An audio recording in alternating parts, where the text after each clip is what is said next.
Time for Medical Monday. Dr. Eckhart is here from Bay Care Clinic. We are talking about Brain Aneurysm Awareness Month. Let's first start off and explain what a brain aneurysm really is. Sure, and thanks for having me tonight. So, a brain aneurysm is simply an abnormality of the blood vessel within the brain where there's a small outpouching or bulge, and that spot is relatively weak, sometimes in comparison to the normal vessel themselves, and it's prone to breaking or rupturing.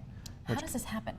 So it happens sometimes based on risk factors that people have, such as if a patient smokes, if they have high blood pressure. Obviously that can cause those aneurysms to rupture.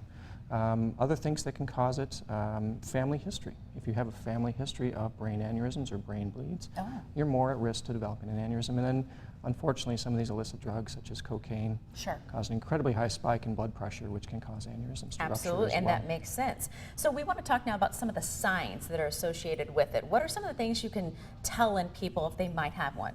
Sure. So it varies pretty highly on whether or not the person comes in with a ruptured aneurysm or an unruptured aneurysm. I'm guessing the ruptured is more dangerous. Correct. Correct. Ruptured aneurysms are emergencies, and they need to be treated immediately. So symptoms people typically develop are severe headache, worst headache of their life, seizure, loss of consciousness, weakness on one side of the body, compared to an unruptured aneurysm where they may just have a slight headache, they may have a difference in the size of their pupil from one side to the other, maybe some subtle weakness or no symptoms at all. So it's hard to detect if it has not ruptured. Exactly. Is that why it gets so dangerous to the point of rupturing, I'm guessing, because you just don't notice? Correct.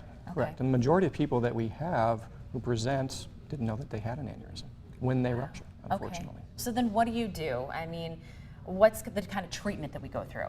So when I talk to patients about treatment, there's usually three options that I discuss with them. Open surgery versus endovascular therapy and observation. And it varies on the age, the size of the aneurysm, the location, and with open surgery, obviously it's a clip that goes along the base of the aneurysm. Endovascular therapy, we go through the vessel itself and coil the aneurysm off. And then some aneurysms, we take a look and there's low risk for those to rupture, and then we can follow them with serial exams and serial imaging.